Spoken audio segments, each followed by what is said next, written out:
I sit cross-legged on the wooden floor inside my parents' living room in Oregon, wrapping paper torn all around me. The fake pine smell of Christmas fills the air. My sister Chelsea spins shiny car keys, her polished nails flashing under the lights.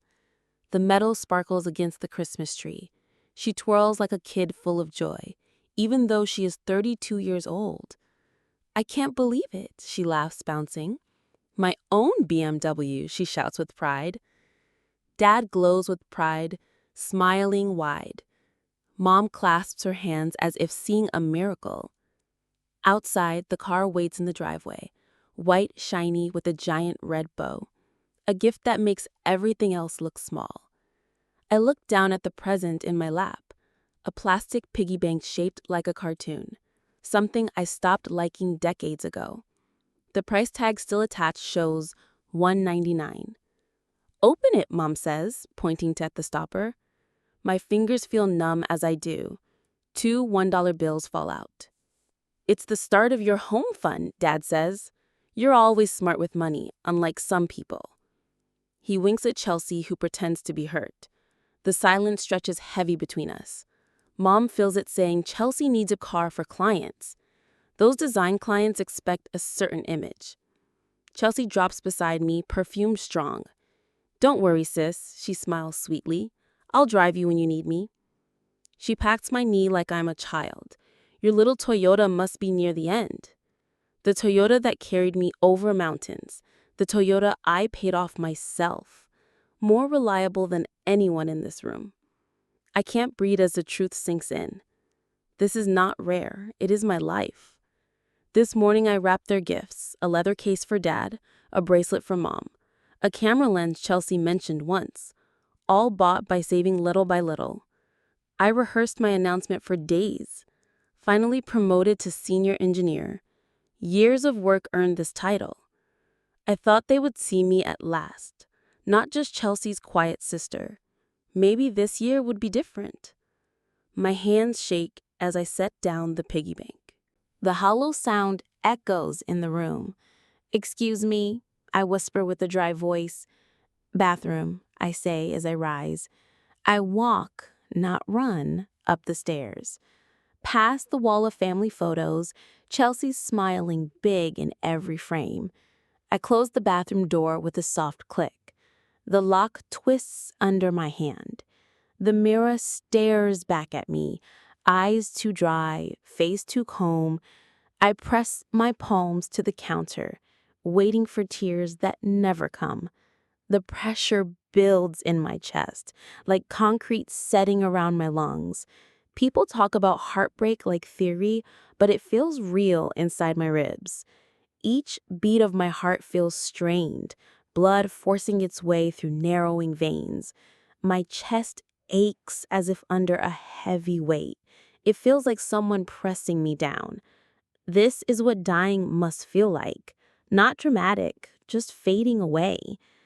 The night feels endless as I lie awake, memories flooding in with every breath, every word from tonight etched in my mind. I replay the scene downstairs, their smiles, their pride, their silence. The bow on the car still burns in my mind, the cheap gift in my lap heavy. I imagine telling them about my promotion, the words trapped behind my teeth. I picture their blank faces, no pride, no joy, no applause, just the sound of car keys jingling. I grip the sink until my knuckles whiten, my breath shallow, my chest tight.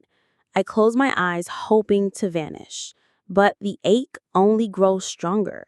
The weight of years pressing me down, all the moments of being second place, all the birthdays forgotten, all the times Chelsea came first. They pile up inside me, brick by brick, until I can hardly stand it. My heart beats uneven and sharp. My sternum aches under the pressure. I think this is what it means to break, to fall apart without anyone seeing. I grip the sink until my knuckles whiten, wishing the pain would finally stop. I lie awake in my childhood room, hearing Chelsea's laughter echo downstairs. She and my parents plan her first road trip, the brand new car waiting in the driveway. At 2:17, I finally sit up, restless. I pack fast, only taking what matters: the worn bear from Grandma, my college photo album, and a wooden box holding my first blueprint. The expensive gifts I gave them remain untouched. They were never about thanks. The house is silent as I walk downstairs, my suitcase heavy with pieces of me. The key turns cold in my palm. I place it on the kitchen counter beside the coffee maker, waiting for morning. They made their choice long ago. Now I am making mine tonight. Streetlights blur as I drive away. The highway empty, cold and endless. The clock reads 3:42 a.m., Christmas morning painted in snow. The wipers fight the storm outside, as Bing Crosby's voice sings faintly, "Dreaming of a white Christmas." I twist the knob, silencing his song. "Have yourself a merry little Christmas," I whisper to the empty passenger seat. My voice cracks on the word merry. The irony cuts like acid in my throat. Through the city's southern edge, the heater strains against the cold. My Toyota, 7 years old, keeps moving. It carried me through school and work. It stood by me through every mile, never asking, never failing. Not like the polished BMW in the driveway. My Toyota earned its place with me. Every dent a memory, every mile a story. Around 6, my phone vibrates loudly. Mom's face lights up on the screen. But her words are not of worry. Not "are you safe?" Only bills and chores. "Did you pay the cabin electric bill?" she asked without hesitation. The same cabin Chelsea uses for photos, for likes and shallow praise online. A truck roars past, covering my windshield. Slush blinds me for long seconds. I grip the wheel, praying for vision. The wipers fight to clear the storm. My hands tremble against the steering wheel. Memories spill faster than the snow, flashing brighter than headlights. I remembered Chelsea's 5th birthday, a princess party with ponies, a castle cake taller than me, 30 kids wearing party hats. The next year, my birthday forgotten, a sheet cake from the grocery store, 2 friends from kindergarten, cheap balloons from the dollar bin. "Your sister needs the attention," Dad said. "You're more independent," he explained. Independent, their code for forgotten. At graduation, I stood as valedictorian, my speech about resilience and dreams, but their seats sat empty in the crowd. They were at Chelsea's soccer game. "We will watch the recording," Mom said. A VHS tape left untouched for years. "Your sister needs encouragement," she said. "You succeed without us," was her excuse. Without us, their code for on your own. College years passed in struggle, working jobs and carrying full loads, stretching loans and scholarships thin, while Chelsea toured Europe for fun. Their excuse was she needs to find herself. Dad said, "You already know who you are." Knowing yourself, their code for no support. My phone buzzes again, Dad's name glowing. I let it ring until voicemail takes it. The horizon lightens with dawn. Tears blur headlights into streaks. I pull to the shoulder, hazards blinking, my forehead pressed hard to the wheel. The patterns of my life clear at last. Their love was never mine to claim. Their pride always saved for Chelsea. No more illusions, no more waiting. I inhale the cold morning air, steady. My chest still aches, but with clarity. I whisper to the empty road ahead. This time, I choose myself. Headlights stream past like comets. My hands grip the wheel firm and certain. The past fades mile by mile behind me. The future waits wide open ahead. And for once, it belongs only to me. Dad kept the money tight and chose who got it. Chelsea got yes to every wish. I got no. Mom steered feelings like a rudder and called me selfish for wanting a little care. It worked like a machine, smooth and silent. One parent ran the money game, the other kept a grip on hearts. My phone rings again, not family this time. Monica Perez, my college roommate turned true friend. "Where are you?" Her warm voice fills the car, worried and steady through Bluetooth. "Somewhere in southern Oregon," I answer. My voice sounds hollow even to me, a stranger using my mouth. "Heading south," I say. "To where? I do not know." Silence hums, then her reply is clear. "Come to San Francisco, stay with me." Family does not treat family like this. Monica knows. She saw it all. Packages with basics for me, while Chelsea unboxed designer labels. Winter breaks, I stayed on campus, and they flew Chelsea to Aspen and Maui. I start to say I cannot impose, but she cuts in with a firm stop. "You spent your life helping everyone. Let someone help you now." Her words crack something open. A new shape forms inside my chest. Help. So simple, yet rare to me. In my family, help only flowed one way. Toward Chelsea, toward my parents, never to me. "Okay," I whisper, surprising myself. She exhales, texts me every hour, and drives safe. I am making up the guest room now. The call ends and the road feels lighter. I slide back onto the highway through fresh snow, wipers clearing a narrow path ahead. For the first time since I left Portland, my shoulders drop from a guarded hunch. I breathe a little deeper. By 7:30, I cross into California. The welcome sign glows in soft sun. My phone shows a flood of missed calls and a wall of messages crowding the screen. With calm hands, I mute Mom, Dad, and Chelsea. Silence lands heavy and honest, heavier than any accusation. My stomach growls, reminding me to eat. A diner appears ahead, neon open humming. I pull into the near empty lot. Warmth wraps me the second I step in. Coffee in the air and a soft sizzle from the grill. An older waitress walks over, silver streaks in her hair and kind eyes. "Rough night?" she asks, while filling a mug. Her name tag says Gloria, steady and sure. "Rough life," I mutter, then wince at how dramatic it sounds out loud. Gloria does not flinch, just nods. "40 years pouring coffee," she says. "I know heartbreak when it walks in."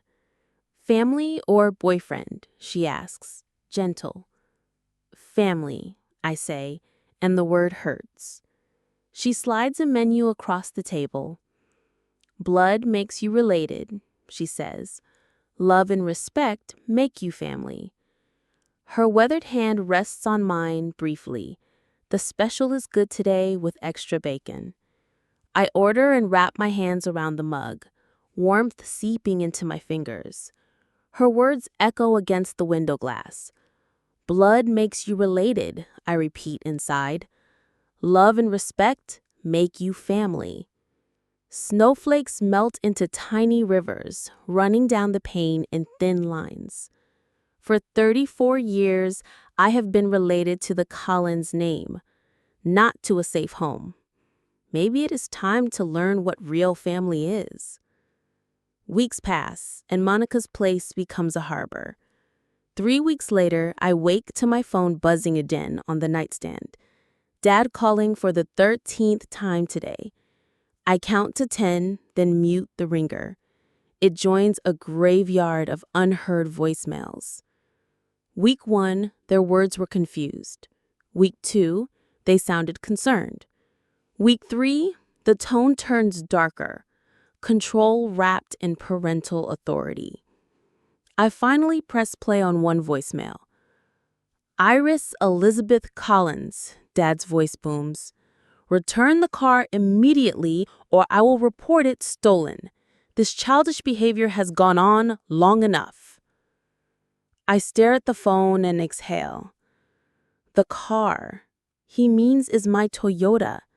The title with my name on it, paid off by me, mile after mile.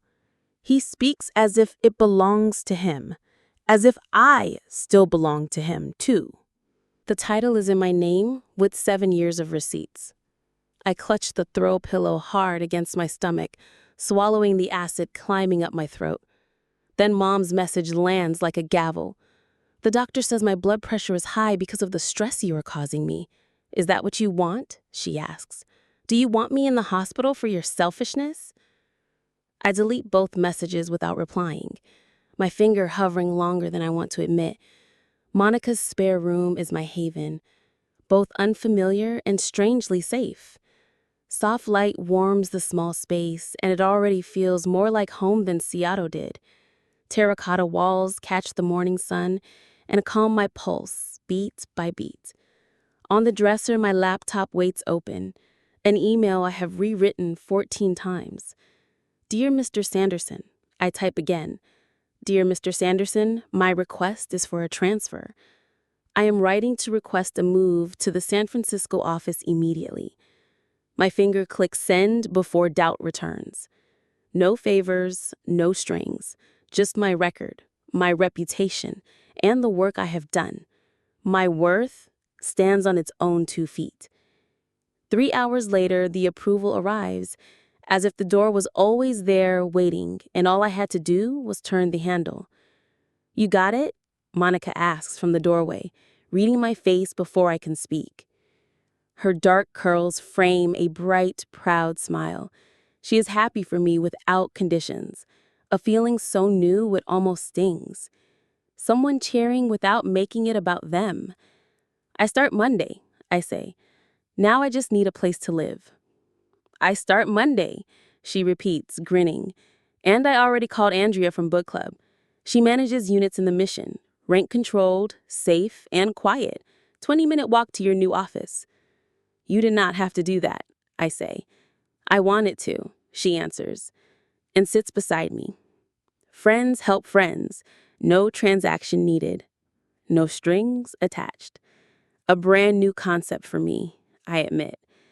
The words hit home and settle deep. No ledgers, no tally marks, no debt. Tears push hard against my eye. I have held them for 3 long weeks. I made you an appointment too, she says, sliding a card onto my keyboard. Dr. Levine, Tuesday at 4, the card reads. Ela Levine, PhD, Family Therapy, printed neat. I am not crazy, I whisper. No, she says, you were carrying too much for too long, and it is heavy. Put it down somewhere safe. On Tuesday, the office smells like lemon and books, bright but gentle and orderly. Dr. Levine wears reading glasses on a chain and shoes that make no sound on the carpet. She does not rush to fill the quiet. She waits while I search for words and try to name what I lived through, language I have never spoken out loud. Favoritism, I say, at last, and it hangs there like a new planet coming into view. My whole life, I add, and feel my shoulders drop. How did that make you feel? She asks. Like I was worth exactly $2, I answer. Later that week, Andrea shows me a place, 650 square feet, small but bright, a kitchenette barely wide for a fridge, but west-facing windows catch soft sun. Light spills across the hardwood floors. By nightfall, the lease is mine. I buy a futon, a lamp, and a small desk. Nothing else. The space breathes, on purpose. It feels chosen, not lacking. Room to grow into a new life. On Saturday, Monica tugs my sleeve. Community center, she declares. Pottery class. You need something that is not work. I protest until my hands meet cool clay. It yields and resists under my fingers, steady like breath, shaping itself. The instructor with silver hair and overalls stands behind me and speaks softly. Do not force it, she says. Listen to the form. Let it become what it wants to be. My fingers tremble at first, then find a rhythm and a curve.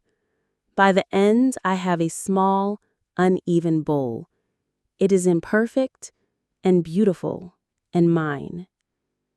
4 weeks after Christmas, a video call pings. I answer on the third ring, steadying myself, bracing for the old, familiar guilt. As the screen flickers to life, their faces fill the screen and my stomach drops. Where have you been, Dad demands without hello. His face burns red with anger, close to the camera. Your mother has been worried sick, he adds. Behind him, Mom dabs her eyes, but they stay dry. San Francisco, I say, calm and even. I transferred offices and started fresh. Without discussing it with us first, Mom cuts in. How could you be so inconsiderate? She asks. The old pull says apologize and fix it, but Dr. Levine taught me to hold my ground. Your feelings are valid, I hear in my head. Their reactions belong to them, not to you. I needed space, I say, slow and steady. Space from what? Dad barks. Family duty. From feeling invisible, I answer without shaking. From being valued less than Chelsea. From trying to earn love that should be free. Mom's tears appear on cue, like theater. How can you say such hurtful things? She cries. We have always loved you the same.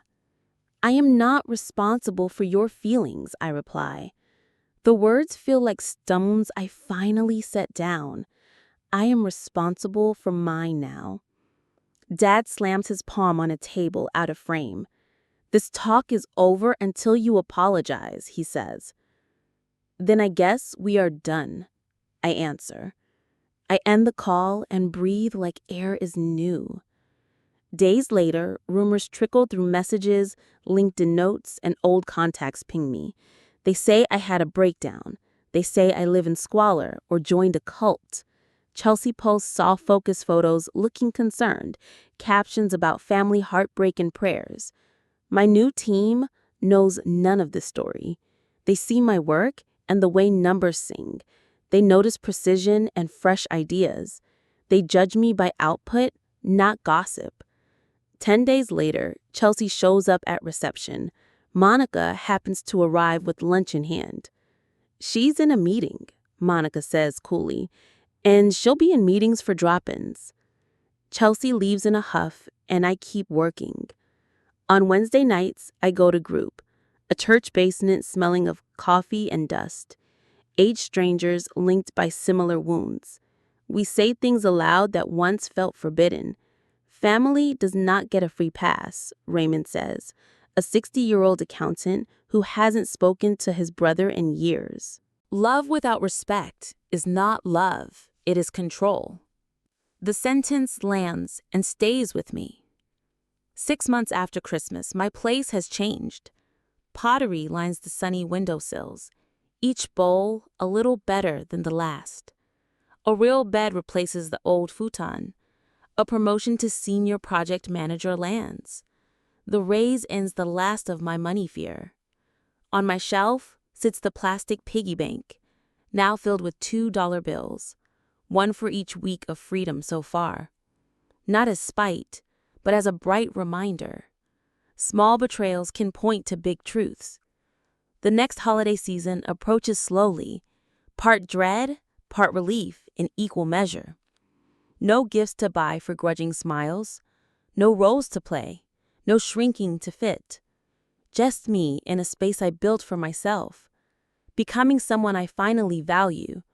Worth far more than $2 and a bow. A month later, an ivory envelope arrives. It sits on my counter like a small landmine. 3 days untouched. Cousin Vanessa's wedding. My name in curling letters. Iris Collins. No +1, just me. Invited back alone. So, what are you thinking? Asks Dr. Winters. Her chair creaks as she leans forward. I trace the armrest, counting brass tacks, one by one, like prayer beads. I am going, I say, and hear my voice steady. Her brows lift. That is new since last week. On my terms, I add before doubt returns. I booked a Hilton room 4 blocks away. Dad called twice to push the rental house, but I said no and kept the plan. 3 days to go, I practice boundaries. I list them in my phone like a script. Arrive on time, leave early. No side talks about money. No guilt trips. No car keys. No favors. And if they push, I step away and breathe. What else? Dr. Winters asks gently. I picture the room and the people. I will sit with safe friends at a table and leave if my chest tightens like before. Good, she nods, and I feel taller in the chair. This time, I pick the terms, not them. This time, I hold the keys to my own peace. The night before the trip, I pack light. A simple dress, low heels, and a clear head. Then I sleep through the night without fear. "And what did you say?" she asks. "Nothing," I reply with a calm smile, letting his voicemails stack up with messages that grow more frantic. The boundary itself is the message. 7 months of therapy taught me a new language of protection. 7 months since I drove away at Christmas. 7 months of rebuilding myself. One session, one class, one quiet night. During our meeting, my phone buzzes again.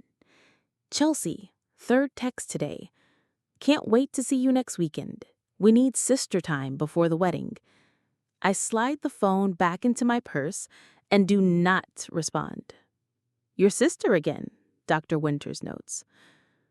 Suddenly, we are best friends, I laugh, but the sound feels hollow. She never texted this much when we lived in the same city. "What do you think she wants?" Dr. Winters asks. A ride from the airport or money? The old me who hauled her baggage and carried her feelings too. My fingers brush a fabric swatch. Midnight blue silk for my dress. 3 fittings for a perfect hang. It skims my shape without apology. The color says power, not peace offering, not reconciliation, not surrender. They have started recruiting flying monkeys, I tell Dr. Winters, and list the names. Uncle Pete called about family unity. Aunt Judith emailed about forgiveness. Even Vanessa's fiancé wrote on Facebook. They are coordinating the pressure. "And how does that make you feel?" she asks. Before therapy, I would have said fine. Instead, I name what my body feels. Tight throat, cold sweat at my hairline, a small tremor in my hands. My voice shakes, but speaks truth. Terrified, I admit. And also ready. That night, I open a group email. Vanessa attached the seating chart. I spread it across my table. There I am, between my parents, directly facing Chelsea. A neat tableau of the old script. I reach for my phone and call Vanessa. "Hi, it is Iris. I have a small request about the seating plan for the dinner." Friday comes with a blanket of fog that lifts as the plane climbs. The clouds part over Oregon, the map of my childhood below. My pulse quickens on descent. Portland rises green and gray. The rehearsal dinner site glows at dusk. I stand outside and touch a pendant. Smooth stone, a gift from Monica. Strength is not the absence of fear, she said. It is moving forward with it. I square my shoulders and pull open the heavy door. Conversations stop mid-sentence. Heads turn as I step inside. Mom's hand flies to her throat. Dad's glass hovers in midair. I am not the woman who fled at Christmas. That version was a shadow. Now I wear tailored black pants, an emerald blouse, and steady heels. Each step announces itself with confidence. I am present and solid. Diamond studs catch the light. I scan the room and nod, without rushing toward anyone. Chelsea reaches me first, arms open.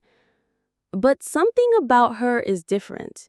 The flashy watch is gone, the hair highlights have faded.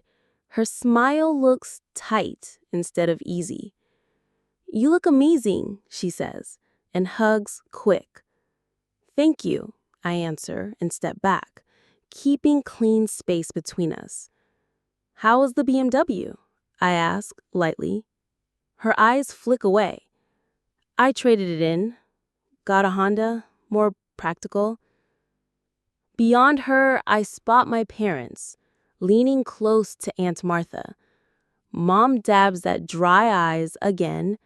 Dad slumps in a way I have never seen. Cousin Tara glides to my side, vodka tonic in hand, whispering fast. "I am so glad you are here," she says. "You would not believe the chaos since Christmas. Oh, and your parents are selling the house. They say medical bills, but everyone wonders." Everyone knows they were propping up Chelsea for years, and now reality finally caught up. Before I can answer, a waiter circles by with champagne, and I take a glass, watching tiny bubbles rise and burst on the surface like stories do. What rises eventually pops. Uncle Simon reaches me and squeezes my hand. "You are looking well, Iris," he says. "That San Francisco job must suit you." "Senior project manager now," I answer. The title still new on my tongue. His eyes widen. "No kidding, that is great." Soon more relatives drift my way. Cousin Michael admits he noticed how differently I was treated. Aunt Martha hugs me too tight and whispers, "Your father lost his job. Your mother is on anxiety meds." I take it in with a quiet distance, like watching waves break below after climbing to higher ground. Dad corners me during cocktails, bourbon heavy on his breath. "Family sticks together, Iris," he says. His voice tries for authority, but something underneath is cracked. "No matter what, does it, Dad?" I ask, meeting his gaze without a flinch. "Or do some stick together while others get pushed aside?" His face tightens. "We always supported you." $2 in a piggy bank? I say softly, but the words land sharp. "That was your definition of support?" He opens his mouth, then closes it, and turns away without an answer. In the ladies' room, Mom appears at the sink, eyes glossy with sudden tears. "We miss you so much," she says, reaching out. I keep washing my hands in warm water. "I miss who I thought you were," I say, and let the soap slide between my fingers. Back in the room, Chelsea pulls me outside onto the terrace where roses scent the air. "The BMW got repossessed," she blurts. "I'm drowning in debt. Clients vanished. Dad cannot help anymore," she says. Her voice cracks and hangs there. "I don't know how to stand alone, Iris." The confession sits between us. Months ago, I would have rushed to fix it, offered money and a spare bed, added her weight to my own load. Instead, I rest a hand lightly on her arm. That sounds really hard, Chelsea. Compassion rises without the old rescue, a lesson therapy carved into me. I am sorry you were in that place. Her eyes widen at the boundary. Kind without surrender. I can help you map a budget, I say, but I cannot fix this for you. Over her shoulder, Vanessa glows, surrounded by bridesmaids and light. Tomorrow will bring its own tests, but tonight, the weight slides off me, like water slipping from stone. I am not afraid. I am the woman who left and built again from the ground up. Whatever comes, I will meet it standing on solid ground of my own making. The next day, I am in the bridal suite, watching Vanessa shift from nervous to radiant in slow, bright steps. Sun pours through tall windows in gold, soft against a storm in my chest. Iris, your parents are asking for you. Aunt Martha whispers gently. They are in the library. They said it is important. I knew this moment would come. 7 months since I walked out, leaving a note and old resentments. Thank you, Martha, I say evenly. I will find them after I help with the veil. Her eyes soften, and she adds in a hush, they mentioned a family emergency before the ceremony begins. My breath steadies as I nod once. I smooth the veil and anchor the comb. Vanessa meets my eyes in the mirror and squeezes my hand in thanks. The hall outside is quiet as I step toward the library door. The pendant at my neck feels warm, a small stone reminder of strength. Whatever waits, I will meet it standing on solid ground of my own making. Of course they did. I think, as I reach the library, the door feels heavier than physics should allow. 30 minutes later, I push it open and step inside. Mom sits rigid in a high-backed chair, tissues already balled in her hand. Dad paces near the fireplace, tight and sharp, his movements clipped like bottled thunder. Chelsea stands by the window in a dress that once cost more than my first month's rent, though the repossessed BMW is long gone. Iris, thank God. Mom rises, arms out. We need to talk as a family, she says. I stay in the doorway and check the time. The ceremony starts in 40 minutes. Sit down, Iris, Dad orders, pointing at a chair placed to face all three, like a stage. An intervention set the moment I walked in. This cannot wait any longer, he adds. I close the door behind me, but do not move. I am listening, I say, evenly. Chelsea steps forward. Iris, this has gone far enough. Dad lost his job 3 months ago. The company downsized. Dad jumps in. Budget cuts. Mom's been in therapy for depression, Chelsea adds, her voice tight and rehearsed. This all started when you left at Christmas. Mom dabs her eyes. We are selling the house. A tidy package, money, health, and guilt. 7 months ago, I would have folded, apologized, and offered to fix what I did not break. Today, I walk to the chair, set my purse down, and sit with my spine straight.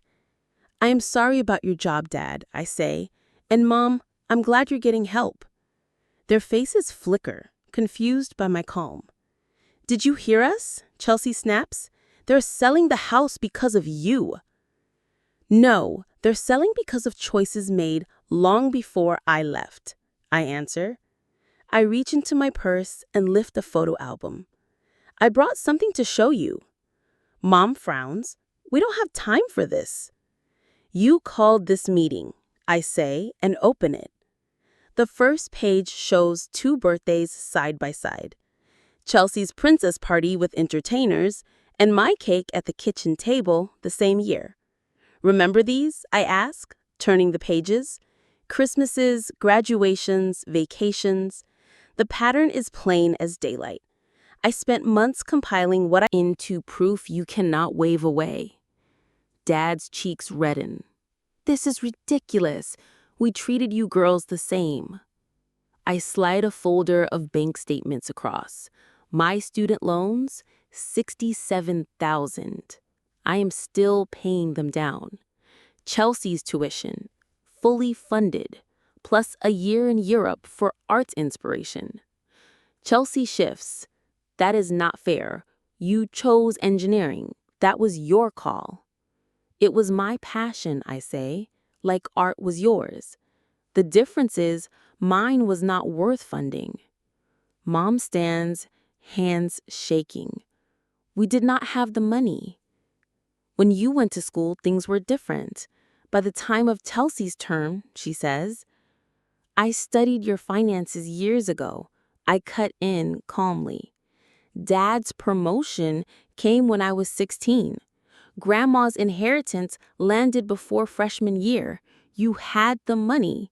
You chose not to spend it on me.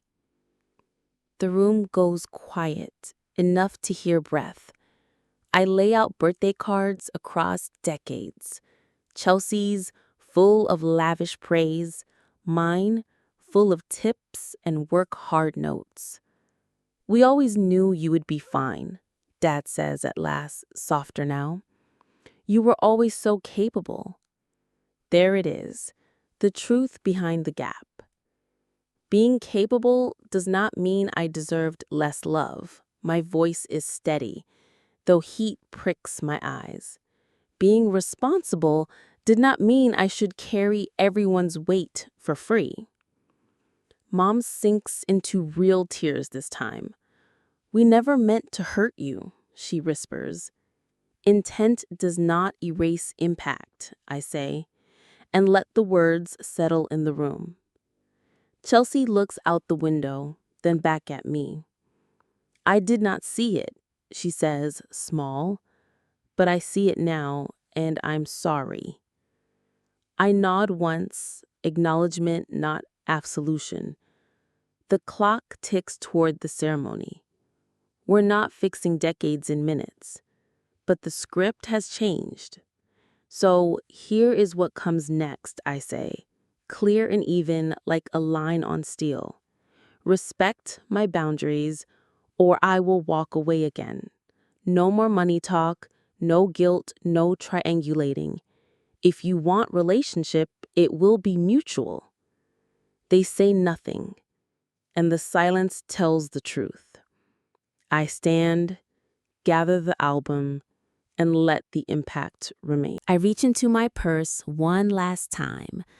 The plastic piggy bank thumbs hollow as I set it on the coffee table between us. Dad stares at it, confused. What is this nonsense? He snaps. I pull the rubber stopper free. Dozens of crisp $2 bills spill out, unusual enough to catch any eye. I saved one for every week since Christmas. This is not about money, I say. It is about what you decided I was worth. Chelsea lifts the bill, turning it over. I never saw it from your side, she says, her voice softer than I remember. They never taught me how to stand alone. Outside, footsteps pass and voices drift.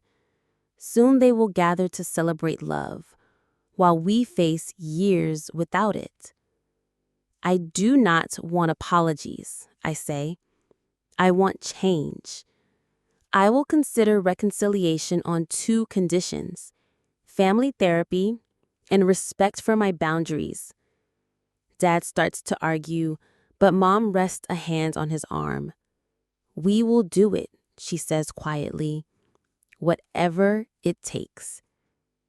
I gather the album and the piggy bank, but leave the bills where they lie. Those are yours, a reminder of imbalance and what it cost us all. I pause with my hand on the knob. I need to take my seat, I say. My friend Monica is saving me a place. I step into the hall, back straight, and my heart lighter than it has been in months.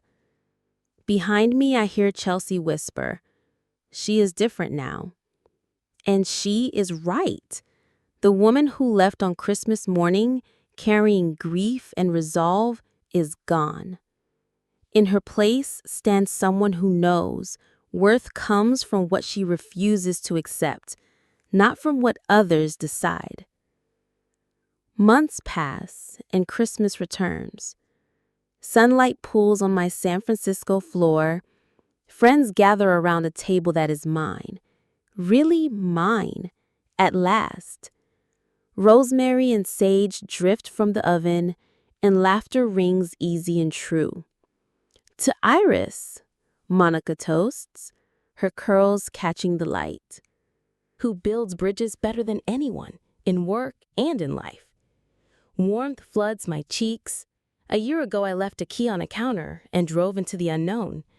Now I stand among people who choose me, surrounded by pottery I shaped by hand. And to Senior Project Manager Collins, Elliot adds with a grin. His fingers brush mine, a steady current. Not a lightning strike, but something lasting. 1 year and 2 weeks ahead of schedule, on the Richardson Tower, he says. Elliot speaks my language, deadlines and sound structures. An environmental engineer who values sustainability in work and love. When he asked me to coffee 6 months ago, I almost said no. Old habits are stubborn. Dr. Winters called it progress when I said yes. The kitchen timer chimes, rescuing me from a reply to their praise. Some changes take time. Need help? Elliot asks, following me in. I have got it, I say, out of habit. Then hear Dr. Winters in my head. Accepting help does not make you weaker. Actually, could you carve the turkey? I never learned how. My phone vibrates with an incoming call. Chelsea video chats right on time. Monthly calls we set after the wedding. I answer while Elliot lifts the knife. "Merry Christmas," she says, smiling, her face filling the screen.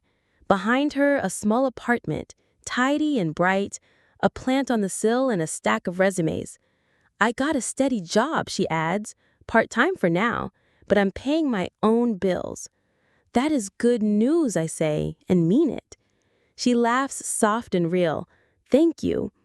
Also, I wanted to tell you first, I started therapy last month." I nod, proud and quiet. Progress looks like this, I think. Step by step, week by week. We keep our call brief. Boundaries and practice, not just words. I rejoin the table as Elliot sets the platter down, steam rising like a small, bright promise. Her face fills the screen. Her apartment behind her looks smaller than mine. No designer pieces, no luxury car outside, only quiet order. 2 jobs have given her a new view of money and left faint shadows under her eyes. "You look happy," she says, voice softer now. "Your place looks beautiful. It feels like home," I say, and mean it. I tilt the camera toward the spare room, my small pottery corner in plain view. Clay that once had no shape, now bowls and vases, lined neatly on simple shelves. "How are Mom and Dad?" I ask. 90 days sober today," she says. "He wanted me to tell you." She turns the camera and Dad appears, in a modest living room looking smaller. "The meetings help," she adds. "He is different sober." I nod, not ready to unpack all of that. And Mom's still at the community center. She wanted to join, but there was an emergency drive. Chelsea pauses. "They ask about you." Not in the old way, though. We talk a few minutes more, then say goodbye. The wall clock nudges us toward dinner. Around my table, voices rise and weave. Monica, Elliot, friends from work and class. Stories overlap like easy music. No one mentions the piggy bank on the mantle, now filled with simple dollar bills. Not resentment, but lessons I chose to keep. After dessert, a text lights my phone. Chelsea sends a photo of a clay ornament, clearly a first try, a little crooked, not perfect, but made with love. Mailing tomorrow. Another message follows from Mom. "Found this in the attic while downsizing. It always belonged to you." The photo shows my old dollhouse, the one thing I truly loved as a kid. Beneath it, the deed transfer papers, official and simple, making it mine. Later, when the guests are gone and Elliot stacks the last clean plates, I step out onto the balcony. The bay spreads wide and dark before me. Bridges throw light across the water. Buildings I helped design edge the sky. Worth is not earned by usefulness, I whisper. It is claimed by what you allow and what you refuse to carry. Elliot steps out and wraps a blanket over my shoulders against the December cold. Deep thoughts, he says, with a half smile. Just grateful, I answer, leaning close. Sometimes the best gift is knowing what you will not accept anymore. Through the window, the piggy bank sits, no longer a symbol of lack, but of choice. I breathe in the cold and the lights and the calm, then breathe out the old stories and let them go for good. Inside, my friends laugh and call my name. I turn back toward the warm room, ready to sit at a table I chose and the life I built.